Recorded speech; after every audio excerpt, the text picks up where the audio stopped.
Hi, everybody, and welcome to another edition of The Writer's Block. I'm your host, Matt Robinson, and today we are pleased and honored to have Dr. Sanjiv Chopra with us. Dr. Chopra is a hepatologist or liver specialist and professor of medicine at Harvard Medical School. He has also served as the faculty dean for continuing medical education for 12 years and currently serves as a Marshall Wolf Distinguished Clinician Educator at Brigham and Women's Hospital. He is also the editor-in-chief of the hepatology section of the popular online textbook Up to Date, which is regularly consulted by over 1.5 million physicians all around the world. Perhaps most impressively, he's published over 170 pieces and has 12 books, including apparently 4 that he finished during the pandemic. So not surprisingly, he's an internationally sought-after speaker and thought leader, and we are just honored to have you here today. Thank you, Dr. Chopra. Matt, I'm delighted and honored to be on your show. Thank you so much. Thank you, sir. As the spouse of a doctor who teaches at Harvard Medical School also, I'm always curious at how physicians choose their specialty. So how did you come to hepatology?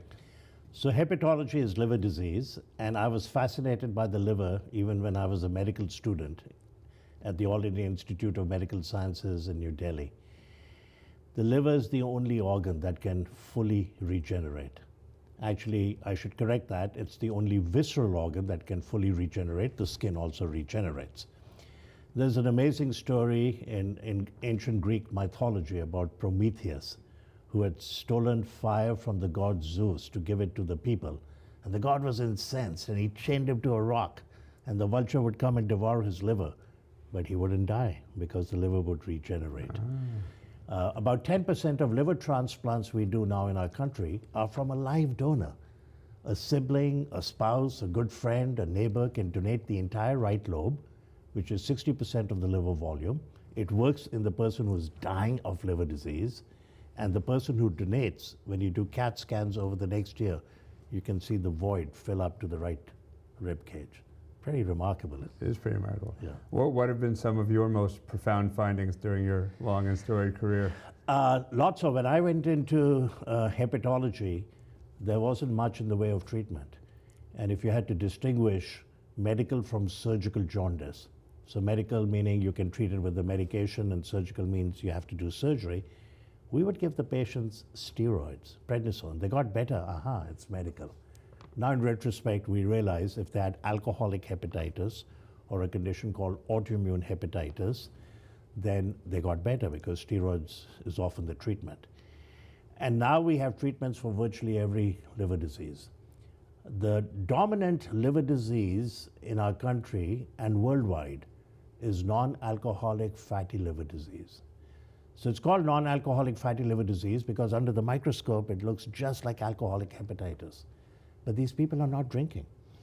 What did they have instead? Obesity, type 2 diabetes, insulin resistance, high triglycerides, hypertension, the so-called metabolic syndrome. The estimates are there are 1.5 billion people in the world with non-alcoholic fatty liver disease. Sad commentary on our lifestyle and what we've done to ourselves with diet and poor nutrition. We have 3-year-olds in our country with fatty liver. We have 16-year-olds with scarring. We have 18-year-olds who've undergone a liver transplant. So that's a dominant liver disease. I saw it coming about 20 years ago, and together with one of the sub-interns and another faculty person, we wrote a review article called Non-Alcoholic Steatohepatitis, the Burgeoning Epidemic. 12 years ago, there were 12 clinical trials in our country.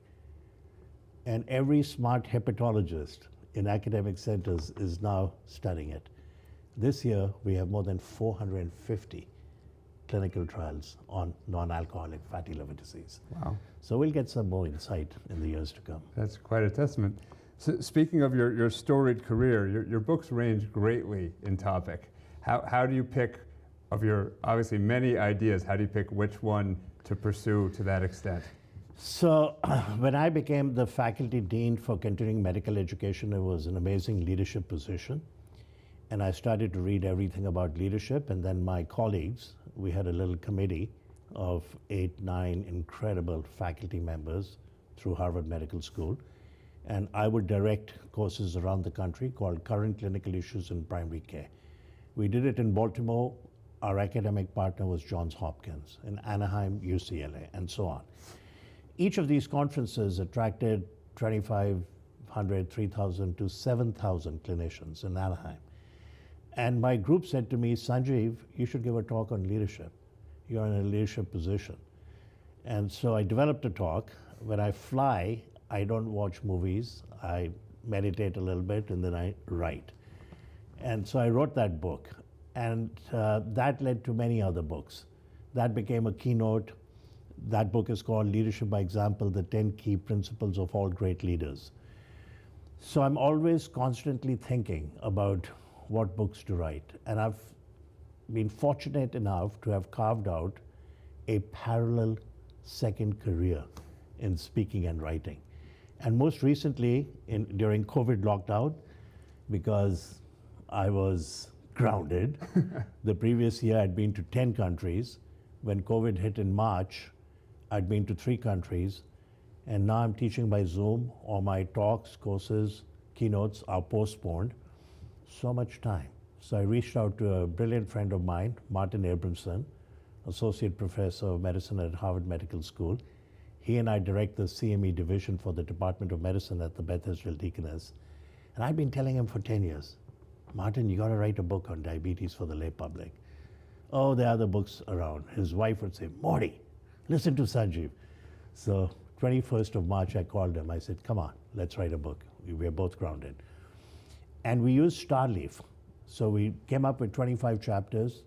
And I'd say, okay, I'll do the first one, the one on the promise of stem cells in curing type 1 diabetes. He said, I'll do the insulins. And then we would connect by Starleaf, and we'd go over my draft, and we'd both say, paragraph number 2 needs to be written better. 4 should come before 3. I said, Martin, let's look up the 10 top stem cell institutes in the world. Put that in the chapter. Why is Doug Melton, who heads the Harvard Stem Cell Institute with David Scadden, both brilliant professors, so passionate about finding a cure? And the answer is, he has 2 children with type 1 diabetes on insulin, lifelong. So he thinks about insulin and stem cells. He goes to sleep, he dreams about it, he wakes up. And you know, amazingly enough, the first patient with type 1 diabetes has been cured with stem cells. So anyway, that draft, 3 hours later, would become a finished chapter. So we wrote the book in 4 months. Wow. That's it, because my book on the Ivy League took the better part of 5 years. So Yeah. I mean, as I mentioned before, my wife is a doctor. Right. She's a nephrologist. Right. So I hear a lot about diabetes and Oh, yeah. dialysis. In fact, when we first met, I was helping her edit some papers that she was writing. So I learned a little bit of the language, yeah. but it's both the By the kidney and way, the liver are very complicated. I want to pay your wife a compliment. I think nephrologists are the smartest subspecialists in all of medicine. Well, she's certainly the smartest in our house. I'm telling you, because they understand very complex acid-base electrolyte disorders, and they can explain it. Every nephrologist I've encountered has been brilliant. Yeah, I got kind of lucky about that. Yeah. So with all the diverse topics you write about, you mentioned the one most recently. Do the ideas pollinate each other? You like writing about one book and it gives you an idea for another book? No, sometimes they're totally different. So, during the COVID lockdown first 16 months, I'd written a small book on coffee, the magical elixir. And my granddaughter, 2 granddaughters from New York, their summer camp in Maine was canceled, so they were spending 6 weeks with us.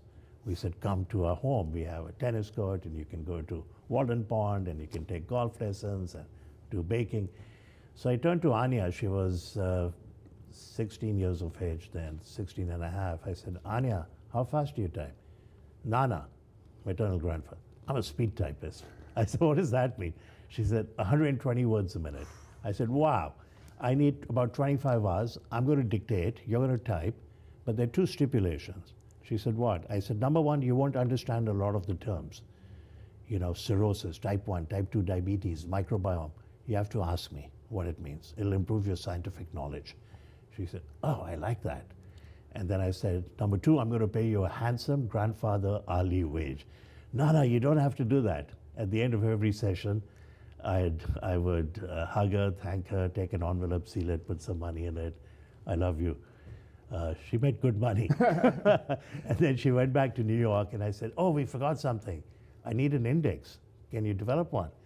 She said, I'll call you tomorrow. She calls me the next day. I found an app. It'll take 10 hours. I'll do it for you. So that was coffee. Then I have a new friend, Rick Najera, Mexican-American, lives in California, brilliant writer, producer, actor. His plays have performed on Broadway, and we became friends 4 years ago.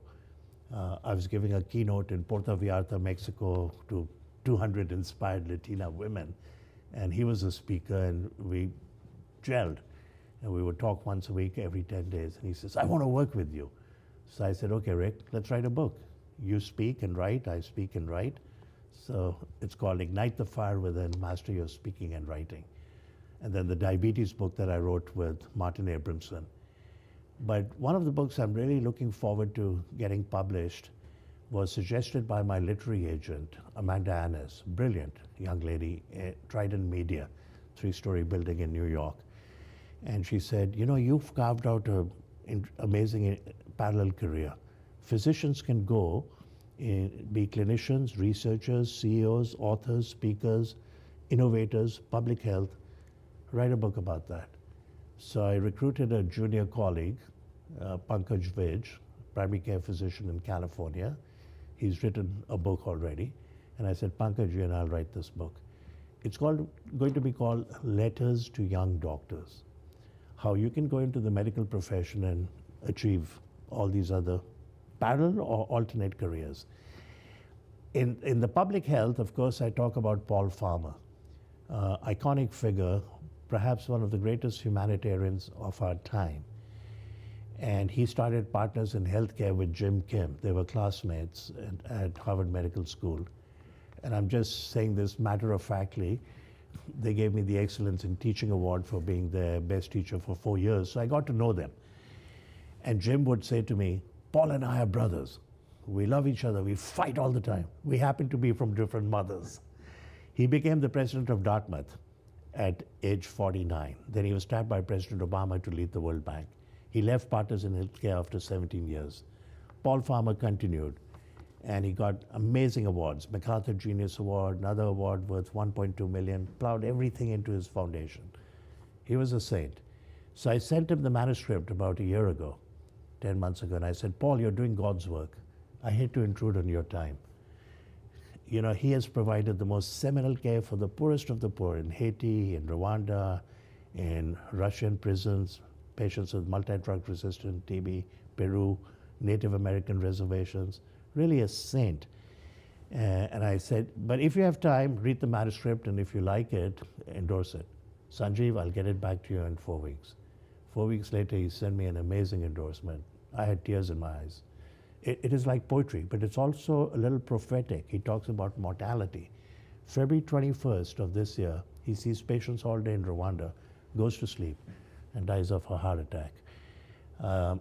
George Daly, our head dean, I went to the eulogy at the Quad, and there were about 200 people. And he gave a short speech, the rest were by students. And he said, he will go down in history as the greatest humanitarian of our time, perhaps all time. And he said, Paul Farmer was my mentor, for the head dean to say that. Jim Kim flew with his family to Rwanda to bring the body, Paul Farmer's body, back to Miami, where he grew up in an old decrepit bus. Saint of a guy. So I'm dedicating the book to him, and also most of the royalty I'll get, I will go to Partners in the Healthcare. So looking forward to that book. Yeah, I donate some of my proceeds to various causes too, but not to the extent that that's a beautiful, unfortunately, sad but he's inspired story. Millions of people, from medical students, nursing students, web designers, professors of surgery, chairs of surgery, doing volunteer work. Saint, real saint of a guy. He would wake up in the morning and never rest on his laurels. How come I didn't save that patient's life? Maybe I should have checked with one of my colleagues at Johns Hopkins. No ego, right? Saint. So in advising younger physicians, do you encourage service as opposed to just focused on one's own career? I encourage service. St. Francis of Assisi had some of the best sayings. He said, "For it is in the giving that we receive." Beautiful quote, another one by him. Cherish, no, he said, that's Voltaire. It'll come to me. But yeah, he said, preach the gospel at all times. If necessary, use words. Gandhi did that. He led by example. There's a story of this mother who walks with her 12-year-old son to his ashram, walks 8 miles in the dust and heat. She says, "Gandhiji, look at my son. He's gained a lot of weight. He's eating a lot of sugar. Would you please tell him not to eat sugar?" Gandhi looks at the boy and the mother. He says, "Come back in a week." They go away. A week later, they trudge 8 miles in the dust and heat. Gandhi looks at the boy. He says, "Son, don't eat sugar. It's not good for your health." And the boy says, "Gandhiji, from this moment onwards, I've given up sugar." And he leaves the room. And the mother stays behind. She says, "Thank you for saying that to my son. Can I ask you a question?" He says, "Sure. We were here a week ago, and you could have said the same thing to my son." And Gandhi whispers into her ear, "At that time, I had not given up sugar." So you have to Right? Lead by walk the example. talk, as it Walk were. the talk. Right, right. So talking about foods to eat and foods to not, you had your coffee book. Yeah. We recently had Wendy Bornstein, who talks about coffee as a way to connect socially. Yeah. You talk more from the medical perspective. Yeah. My understanding is that coffee is one of your big five. Is that how you Yes. term it? I had written a previous book called The Big Five, and I had 41 pages on coffee, and then exercise, vitamin D3, which is the only vitamin I recommend everyone take. Unless you're pregnant, you need folic acid, or you're taking methotrexate or dilantin, you need it, or unless you're deficient. So coffee, exercise, vitamin D3, nuts. If you eat a small amount of nuts, any of the nuts, don't listen to this part. Even if you don't exercise and you're overweight, you will live longer. Including peanuts, which is not a nut, it's a legume. And the fifth one is meditation. So when I did about 20, 25 events, radio, TV, 10 minutes, 20 minutes, I said, "Give me 10 seconds at the end to summarize." And they all did that. I said, "Here's the deal. On a good sunny day, go for a brisk walk to your favorite Java shop. Now you got the vitamin D from the sun, the exercise, and the coffee. 3. Don't go nuts remembering this. Now you got 4. And before you go, meditate." And there's an ancient saying, you should meditate once a day. And if you don't have time to do that, you should meditate twice a day.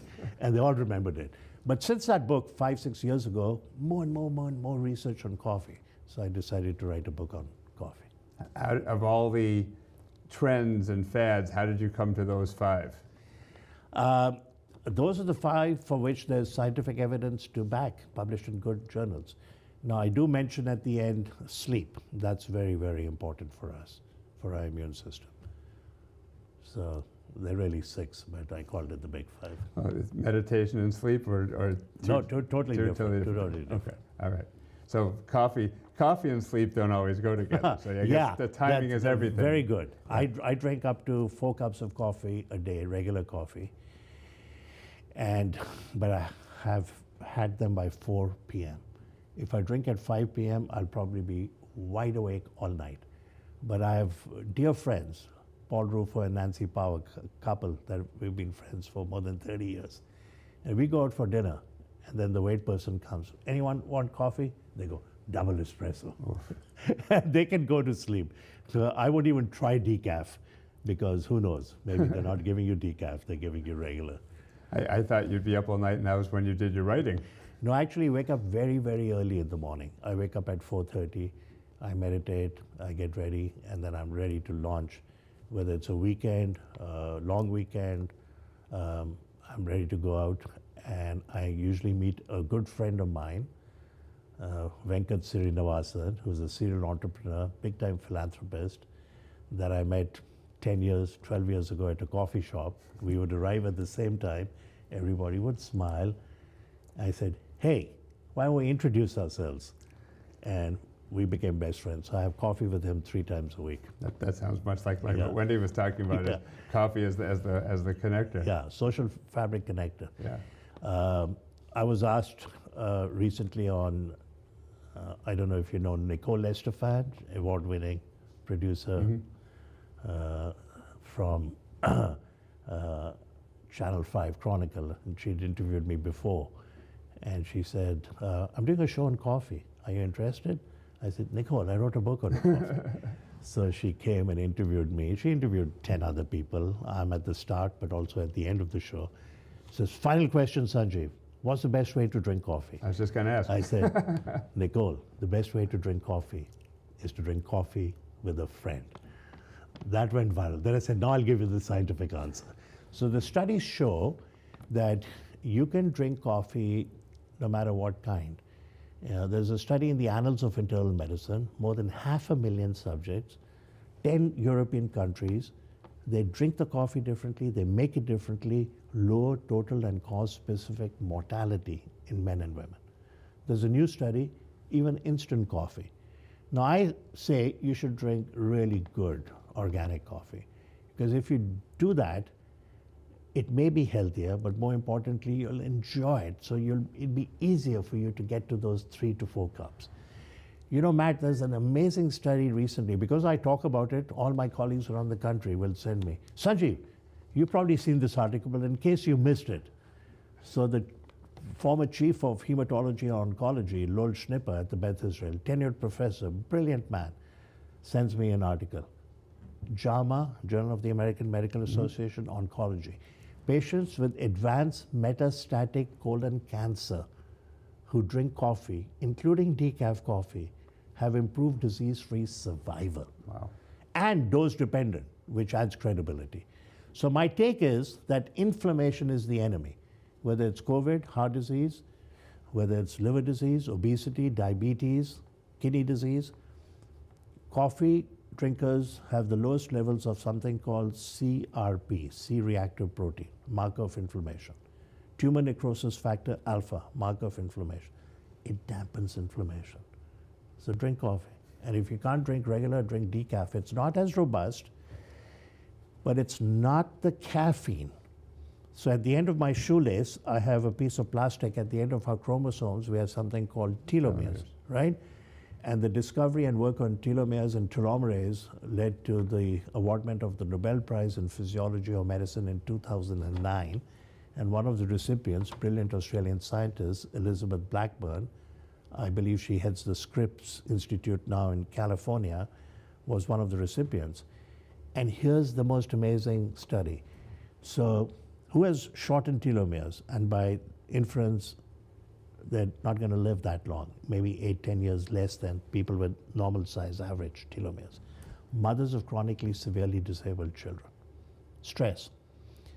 Caregivers of people with Alzheimer's. Who has longer telomeres? People who exercise, people on the Mediterranean diet, people who meditate, and people who drink coffee. And the coffee thing is increased caffeine intake linked with shortened telomeres. Increased coffee intake linked with longer telomeres. So if you and I go and drink Red Bull or some of those energy drinks, 2 cans a day, caffeine, we're going to die sooner. Have the coffee. It's usually less expensive anyway, depending on where you get it. Yeah, So- you know, and during COVID, a lot of people bought their own machines. Right. And it's much less expensive. You know, for 28 cents, you can have a wonderful espresso at home. What But you miss the about social those? interaction. What about those new, like the smart coffees, like with the mushrooms? Is that something? And that has to be studied. That has to be studied. I think one of the big, I give a talk, I just gave it as a keynote in Chicago, and I'm going to be giving it again in Boston, Fort Lauderdale, new talk. And it's called Lifelong Learning, a look through the rear view mirror and a peek ahead. And I talk about some of the big stories in the last 30 years in medicine. But the peek ahead, I predict that the 5 biggest stories amongst them that will come to fruition: microbiome, right, the 100 trillion bacteria in our gut, artificial intelligence, CRISPR and gene editing, messenger RNA, and then, believe it or not, the psychedelic revolution. Ketamine, mushrooms, you mentioned mushrooms. Right. So are those 5 more books for you? What's coming? What's coming? Oh, up? I don't know. You know, I've been thinking, I'm thinking I should write a book with one of my 2 granddaughters, or both of them. They're the joy of my life. And maybe it should be children and women as leaders. I think children, there's so many amazing stories. Women make amazing leaders. Forbes magazine had a cover story 6 months into the pandemic.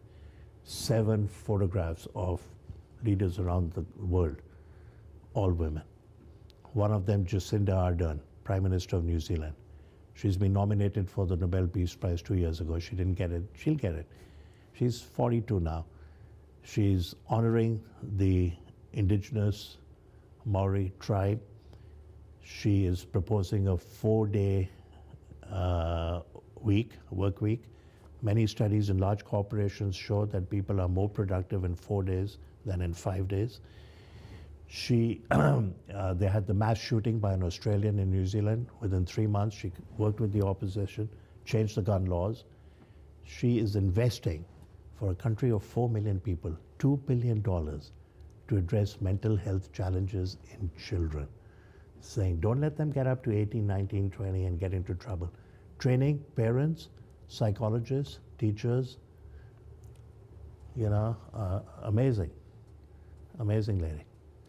It's amazing that someone with your qualifications can be, it's wonderful that you can be inspired by other people. Oh, so inspiring. And we clearly have been inspired by you. I wanted to thank you again for joining us on the show. And thank you out there for joining us on the Writer's Block. We'll see you again soon.